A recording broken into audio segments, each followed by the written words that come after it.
Today we're talking about the magic of starting something new, whether that's starting a new side hustle, posting that first thing on Instagram or TikTok, studying to go back to school. We all have got something that we have goals of doing, and the challenge is really just that first step and allowing yourself to do it. Welcome back to Seriously, the Claudia Project. I'm your host, Claudia, and every day we talk about lifestyle, being a mom, and everything in between. So let's snuggle in and figure out exactly how you're going to start that brand new project and actually feel confident in it. Why most of us struggle, and I know I can definitely attest to this, it feels like the weight of the world is watching you do this thing, and the fact of the matter is, like, no one really cares that much about what you have going on. And if you start thinking about that, it will be so much easier to really focus on whatever it is you want to do. That's number one. I literally was just having this conversation with a girlfriend of mine who's interested in maybe posting on Instagram, and she called me and she's like, Claudia, how are you doing this? And I'm like, honestly, I'm just doing it. Like, I am not thinking too hard. I'm trying to do things in one take, small, very light editing, and then I'm just putting the stuff out there. One, most people aren't going to see it because you're new. And two, most people don't really care. Either they didn't see it at all, like I just mentioned, or they're just excited that you're doing something. And the type of people who might be kind of cringy about your post, or I guess you'd feel kind of cringy, but are talking crap about whatever you're doing, those aren't actually your friends. And so you don't really need to worry about those people. Number two on why you aren't starting is you're comparing yourself to people who've been doing this forever. Now, I won't talk for you, but I will talk for me. For a long time, I've wanted to start a podcast, and I did many moons ago with my friend Spike, and it was great. We were just busy at the time. We were young. We had a lot of other things going on. It was before podcasts were huge, and so really we dropped the bag with that one because we were the funniest people ever. Hey, Spike, if you're watching this.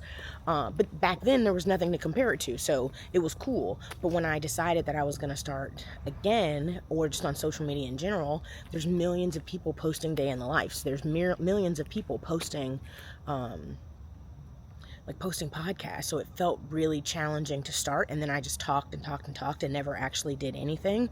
I wasn't making the time to make it a priority, but comparing myself to people who'd been doing it for years, comparing myself to influencers who have teams or have more time in their day, or really just making it a priority, if I'm honest, and that's not fair to them or to me. So stop comparing yourself. Like, you have to get out of the habit of looking at what other people have going on. They're not living the life that you live, and so that's a huge part of this as well. So reframe it as like an exciting new thing that you're gonna do. And for me, I just don't tell people what I got going on. That is what helps me, right? The challenge of being on the internet now is that people kind of see what I've got going on, and that's just a part of this whole thing, which I'm into. But outside of that, just post the content. If you feel kind of nervous about it, start a new page. No one's gonna know, and if people find it, then that's exciting. You want your following to grow. Study for school before or after work. You don't have to tell anybody that you're doing it. That way you can take the pressure off of yourself from feeling like, well, what if I don't get into the school that I want to go to? What if it doesn't work out? Well, the less people you tell, the better it can be for you, if that's what you want. Or maybe you're on the opposite side of things and you need to tell everybody. That way you hold yourself accountable. Figuring out what works best for you, I think, is going to be super helpful. So let's start thinking about ways to romanticize starting something new. And you guys know, the word aesthetic has been used a million times, right? But you can make things aesthetic. So if you're going to start a new page, work, job, anything that you're going to start new, that's a new project for you, go out, get yourself a new notebook. Doesn't have to be expensive, but just something that falls in line with exactly what you're trying to do. Write out your plan in it, and that way you have something to be excited about, start working on it in, and it can be something that you hold just for yourself. Celebrate day one. So the first post, the first day of studying, they're going to be hard. I'm not going to lie to you. It's not going to be great. No matter how much work you put into it, you're not going to think it's very good after 8 months of doing it, because you will improve. But take a picture of that first thing. Save down somewhere exactly what you did. The first day I started studying for my executive assessment test, I was like, what is studying? It was the hardest thing I had ever done. But I did it in a small set, so I did it for like 20 minutes. Take a picture of that first day, mark it in a calendar, remind yourself what it feels like, make a little video for yourself, even a voice note, and save it on exactly how you felt the first day. That way you can come back and look to it and be excited about the growth that you've had over this period of time. Right now, my notes fallen, so I don't know where we are. Hold on, friends, we're almost there. Yeah. Build rituals and like segments around exactly what you're doing. So make a cup of coffee before you start studying, or tea if you're studying at night. Before you start your podcast, like what I do, take a shower. I've started getting ready. It makes me feel better. Do my hair, my makeup, instead of just kind of turning the camera on and going for it. But that's because I'm on day 28 now, and so it's a little different than it was on day 1, where I was just trying to get myself to turn the camera on, which again was a super challenge for me. But creating ways to get around it, like I told you, a girlfriend of mine wants to start social media, and I'm like, just start posting. TikTok to me is a easier app to just be on and not feel a lot of pressure. So I was like, start there, and if you feel comfortable, then post those things on Instagram. But it's not going to feel great at first, and you got to get over that hump. So, but remember that the hump is a part of the storyline. Share your journey with someone. All of this is even harder because a lot of people don't know and can't find anyone who is sharing exactly what their experience has been from the beginning.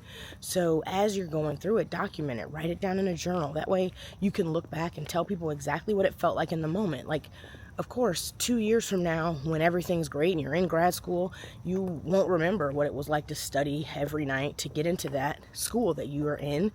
And you need to be able to look back and tell other people, like, this is exactly what I had to do, and this is how hard it was. Here's some things that helped me. So jot it down, make sure you can share it with other people, even if you don't want to share it on the internet, just so that you have it for yourself.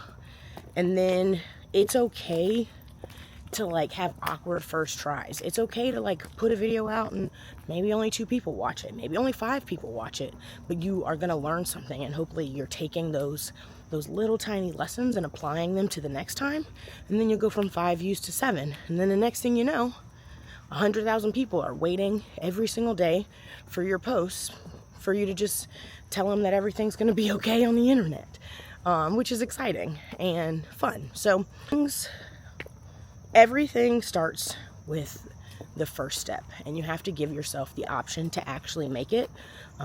Just holding on to these dreams in your head, it's not going to change anything, and it's just going to make you feel anxious. And in a year from now, you're going to still be in that first stage, which is not what we want. So start today. Like, you don't have to open a business today, but you can write down the business name. You can come up with the tagline. You can figure out who your profile of person that you want to sell something to is. You can do all of those things over the next span of the week, right? You can open a free website for it and start looking up how you create web design, and then make your first social media post announcing what the name of the thing is.